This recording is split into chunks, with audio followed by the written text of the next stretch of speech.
Well, hello, and Happy New Year, everybody. Wow, what an absolute treat to come back to Karen's Couch bigger and better than ever and to welcome you guys to a brand new 2023. I cannot wait to see how this year unfolds for all of us.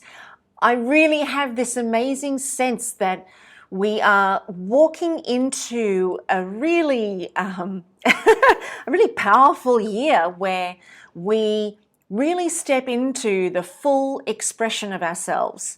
And that's what's driven me to record today's podcast for you, because I've been seeing a couple of clients as we've come into the first week of the new year for me in my business. And I've been seeing a couple of clients, and there's definitely a theme that is unfolding. And that theme is around full self-expression. But here's the rub. Here's the question that we're going to ponder and dive down the rabbit hole on today is, if we're going to be the full expression of ourselves, first of all, we must know who the self is. Yes or yes? What did she just say? So who are you? If you're going to be fully self-expressed, then who's the self that you're expressing? What is that self that you're expressing? And I want to throw this out there for you guys to ponder and contemplate, because as we move into 2023, I really do believe that we are being called to be more than what we ever have been before. And for most of us, we hit the end of 2022 bloody exhausted being everything that we are and have been. And I honestly don't feel like we have the energy to continue to do that again this year and even up level it.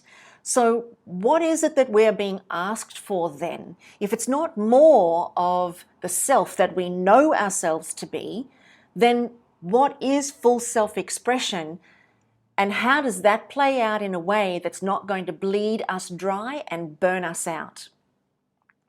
Welcome to Karen's Couch, January 2023. We are in for the ride of our lives, baby. You heard a calling from a void deep inside, and you answered ready and found yourself here at Karen's Couch.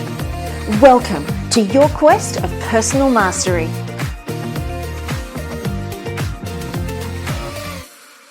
So strap yourself in, beautiful souls. Let's get stuck into this question. If we're going to be fully self-expressed, more self-expressed, be our complete, authentic, and congruent selves, who is that self? What is that? And how do we give it permission to stand at the front of our personalities and be fully self-expressed unapologetically, without doubt, without questioning, without beliefs, without perceptions, without values, without conditioning? How do we do that? So I'm going to give you guys a little bit of a hint, and I would love to engage in this conversation with you. So if you're listening to this, head on over to the Karen's Couch Facebook page and also the Instagram page.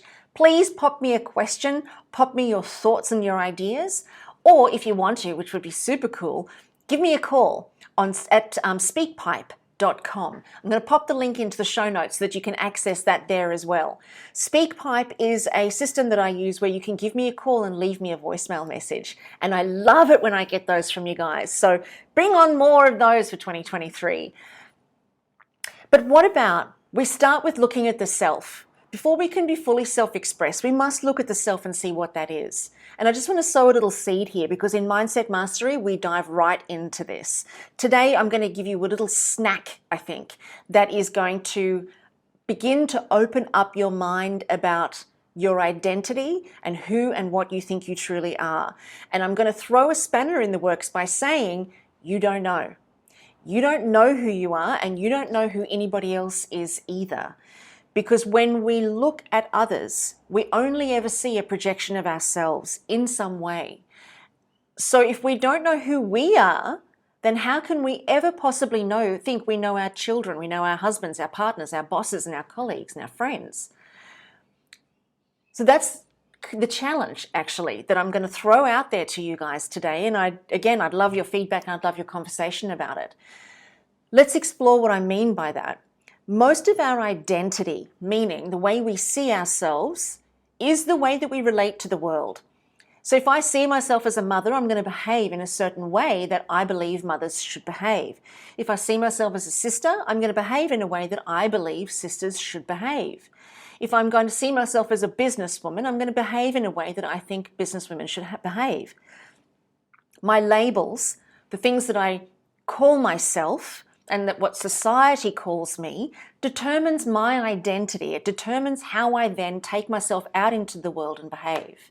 And it then determines the habits that I form, and it determines the experiences that I create, which then, coming full circle, determines the beliefs that I have, which then determines my self-doubts and my confirmations, and then it forms the thoughts that I have, the dreams, the desires, all stem from the identity, which is formed by labels. Now, those labels, if I see myself as a mum, which I'm actually not, but I'm just going to use that as an example. If I have a label of a mum, I personally have a belief about how a mum should be. Now, my belief about how a mum should be and your belief about how a mum should be are going to be different based on how our mums were with us and what we've considered and gotten used to societal norms. But is that the truth? Is any of that the truth? Did my mum get it 100% right? I'm actually going to say she did because I adore my mum and I don't think she's made any mistakes. But let's just pretend that perhaps mums do make mistakes, and let's just pretend that perhaps we make mistakes and sometimes we don't always get it right. But what we're doing in terms of forming the identity, it's built on conditioning. It's not actually built on truth or reality. Conditioning is things that we have learned either from society or from our families, and then chosen those things to be true, right, and real. And therefore, we go ahead and relate to those things as the truth for us, and we take that out into the world, and that's how we are in the world. That's our label. I'm this kind of a mum. I am a mum. So what I want to suggest is if we put all of the labels under a spotlight and I say I'm a sister, well, where did I learn to be a sister? Well, I learned to be a sister from my big sister. And I learned how to be a sister from watching my girlfriends with their sisters.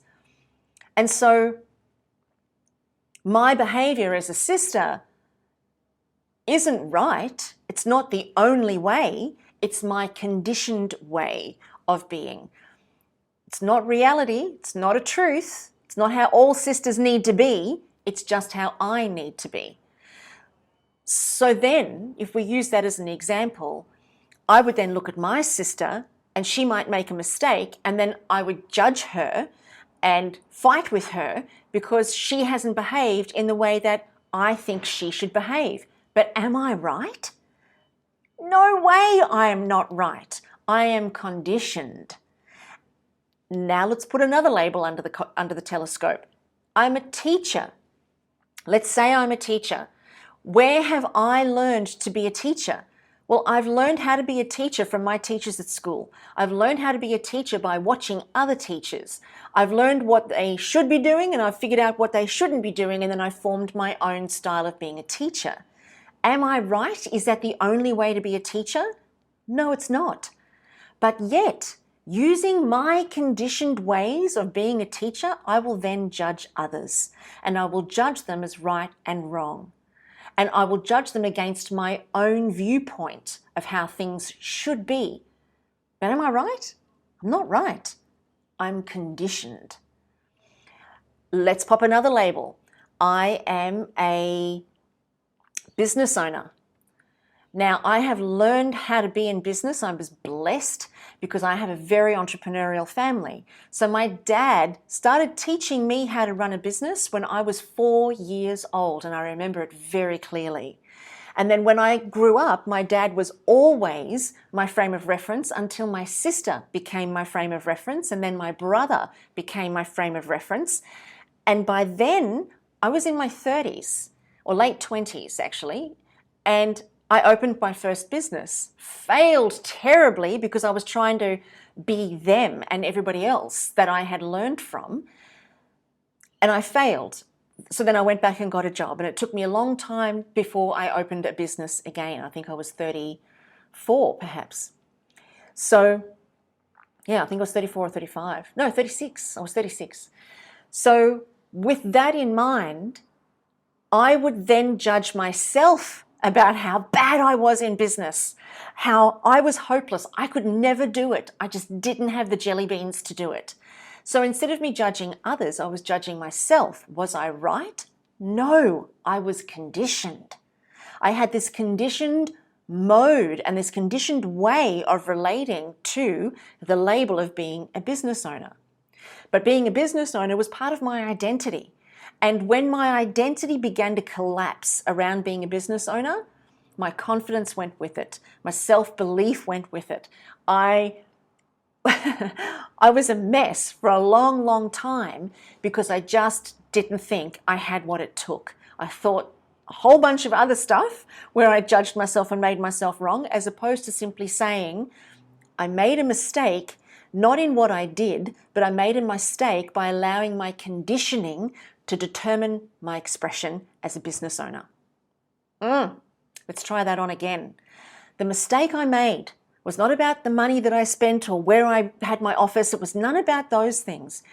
Really, on reflection, now that I know what I know about us, our identity, our conditioning, and how we judge so significantly that in actual fact, we are walking around in a conditioned skin bag saying that's who we are.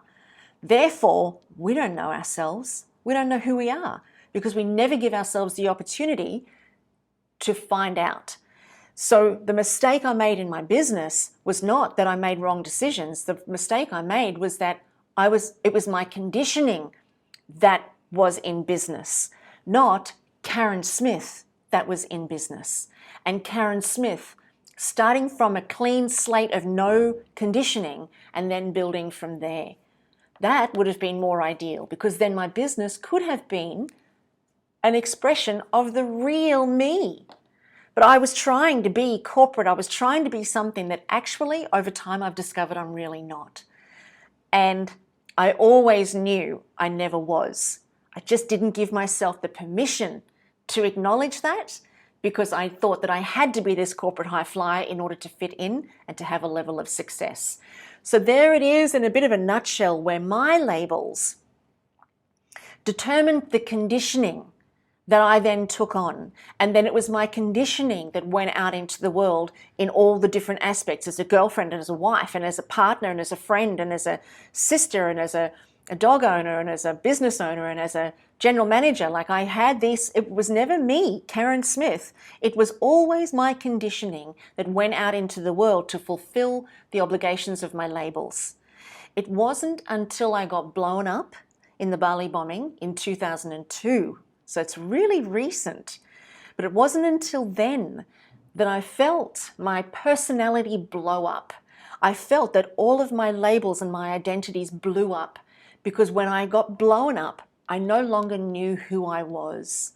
I had to find a new normal for myself. And in that new normal, I had to re-identify who I was. Now, I had a choice. I could identify as a Bali bombing survivor. I could identify as somebody with post-traumatic stress disorder. I could identify as someone who was completely broken and suffering. I'm going to be honest, I did for 6 years. I absolutely did that. There's no getting away from it. But what I am incredibly grateful for is that I began to release my grip on my identity, which then allowed me to release my grip on my conditioning, which then allowed me to pare back to a very raw and a very vulnerable version of myself, where I had to admit the truth to myself and then act accordingly. And the truth to myself was that I did not know who I was if I wasn't a general manager, a wife, a partner, a sister, a business owner. If I didn't have all of those labels, I didn't know who I was. And I wasn't willing to carry the label of a Bali bombing survivor any longer than the 6 years. I wasn't willing to do it. So I had to find the true self. And for those of you guys who know me, you are not going to be surprised by this at all. But what I discovered was the real self, the real me. Put me in a room with 100,000 people, 100 million people, I am wrapped. Fill that room with fluffy puppies and bunnies, and let's have some spiritual, deep conversations that move mountains. Man, now that's me. That's the real me. But there was a time when in my mind I believed that I would never be accepted if I allowed that real me to be seen, because it would never be successful. It would never measure up. No one ever wanted to listen to that kind of conversation. No one cared whether I lived for fluffy puppies or not. It was not something that ever would build a career or make a life. So I hid it and I cloaked it in that corporate person that existed pre-Bali. After the Bali bombing, I felt, and my recovery from the Bali bombing, that 6-year recovery, what I realized about myself was that life was not worth living if I wasn't purely and 100% true to myself. Yet I didn't know who I was. So I had to admit the truth that I didn't know who I was and then step into the next moment. And by stepping into the next moment, it allowed me to reveal how I would behave, being the real me, loosening my grip on who I thought I needed to be. So if I had to go down to the shop to go and buy some bread, I went down to the shop buying bread, acknowledging that I didn't know who I was. So when I handed the money over, I didn't hand the money over as a corporate high flyer. I handed the money over as a vulnerable, puppy-loving, spiritual, philosophical soul. And then when I walked back to my car, I walked back to my car as a vulnerable, puppy-loving, philosophical and spiritual soul. And so my experience of life transformed on that day. And from that day to this day, I am still discovering who I am. I still don't know, because there is no knowing when you acknowledge that you're not your labels. There is no end to the depth of you. There is no end to the expansiveness of who you are. You cannot confine yourself to a label. It's like taking the infinite and sticking it in a jar and calling it finite and saying that's me. You are the infinite expression of the universe that's pulsing through your veins. And then you go and confine it into a set of labels and call that your identity. No wonder we're experiencing life through the lens of such misery and such suffering, because it's not just me that did that. 99.9% of us walk around to this day not ever knowing who we are and what we're capable of, and never ever giving ourselves the permission to be the fullest expression of who we truly are, not the conditioning that we've had over the course of our lifetime. So I hope that what I'm talking about makes sense to you guys. We're going to go to a super quick break, but we're going to come on back and we're going to pick up this conversation. It's time to transform your life and your experience into the infinite version that you can feel calling you from deep within. Join me at Mindset Mastery on the 10th and 11th of February, live in Mullaney on the Sunshine Coast. Go to mindsetmastery.au and secure your seat. But do it now, because there's only a couple of seats left and I cannot wait to share this event with you. So let's try this on. If you are not your labels and your identity, and you're not everything that you've thought yourself to be, try it on for me just for 1 second. Just be willing to give all of your beliefs up just for a minute. You can pick them all back up again in a minute, but just for a minute, just suspend everything that you think you are. Put it all in a basket, or just Imagine that everything that you think and believe you are is sitting in a basket on your right-hand side. It's huge because it's full of everything that you've accumulated over the years. Fill that basket up, leave it there for a moment. Now have a look and see what it feels like inside of your skin bag. It should feel quiet, whole, a little vulnerable, should feel empty. Now imagine that emptiness meets my emptiness. Imagine you and I now in this state of emptiness, you and I meet each other on the street and we have a hug and we begin a conversation with each other where I might be sharing things that I've done that day and you're sharing things that you've done that day. Would you be compelled to judge me, tell me what I should and shouldn't be doing, how I could be living my life better, the kind of decisions that I should be making and shouldn't be making, how right the world is or how wrong the world is? Would you feel compelled to engage in that kind of conversation?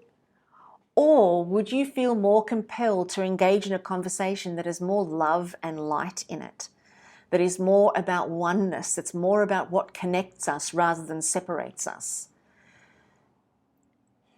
Just play with that for a moment. Just entertain that for a moment. And now consider Christmas Day. I don't know what it's like at your house, but I have heard that there are lots of families that really struggle with Christmas Day. And they dread going over to mum's, dad's, brothers, sisters, aunties, uncles' place because they know someone's going to come up with an argument. It's all going to turn turtle. Everything's going to be spoiled. So you know you've got to bite your tongue. You can't speak out of tune. You can't say what you think. You know, someone's going to get drunk and it's all going to end up in a disaster. So a lot of people have this anxiety and this tension around Christmas Day. But just imagine for a moment that you take all of your personality, all of your beliefs, all of your past experiences, all of your labels, all of your rights and wrongs, shoulds and shouldn'ts, and pop them all into that basket. You can take that basket and pour it all over yourself in a second, but just for now, I want you to suspend your attachment to all of that. And I want you to loosen your grip on it all and go, rightio, I'm just going to see what Kaz has got to say and see if it's fair income. And I'm just going to pop it all into the basket and just see what's left should be that emptiness again. Now imagine walking into Christmas Day at your family's place in a state of that emptiness and holding that space, not picking up your labels, not needing to judge, make right or wrong, just being in the space and making room for everybody else who doesn't know this trick, but making room for everybody else to just be who they are without you having to have an opinion about it, whether that opinion is verbally expressed or whether it's just in your own mind, you're still having an opinion about it. So imagine walking into Christmas Day empty, with a sense of nothingness, with a sense of cleanness, where you're not hanging on to how things should or shouldn't be and judging people. It doesn't condone behavior. It just makes room for everybody to be who they need to be. But best of all, it frees you from mentally policing everything all the time with everyone. And when we're policing others, we are always filtering it through our own identity and our own conditioning and our own beliefs about how things should be. Are we right? No, we are conditioned. And you know, I'm just going to put it out there. There is no right or wrong. There is only what you make right or wrong. It's all on you. You are determining what's right and wrong in your life. You are doing it all yourself. We all are, by the way. It's not just you, but you're doing it. If I'm talking to you now, you're just doing it to yourself. I'm not talking to anybody else. I'm just talking to you. You are doing it all to yourself. Now, if we want to be fully self-expressed, here's what we know. If you can release your grip on your identity, release your belief about who you think you are and what should and shouldn't be, release your grip on your conditioning. I'm not saying, dismiss it completely, because you actually can't do that. There's a neurological process that takes place in the brain that makes our conditioning physical as much as it is mental. So I'm just going to ask you to suspend it for a little bit. But if you're able to do that, then the true self is then able to charge forward. But it takes a moment. It takes a moment of you providing that space or that gap where the true self can then find itself. But the true self, it never wants to hurt anybody, so it never does. Its intention is always love, so that's all that's ever present. Its intention is always bliss, joy, excitement, enthusiasm. Its purpose and its meaning here is to have the skin bag experience, optimal living.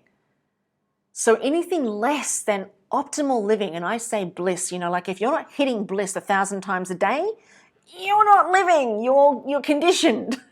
Because it's our conditioning that causes the suffering. It's our conditioning that causes the pain. But the true self, in its state of nothingness, in its state of vulnerability and openness, an ability to just be with everything without having to have a running commentary in between your two ears and without having to police everything, it's just free. And it's energy. It's alive. It's vibrant. It's lively. It's light. It's extraordinary. And it really is living.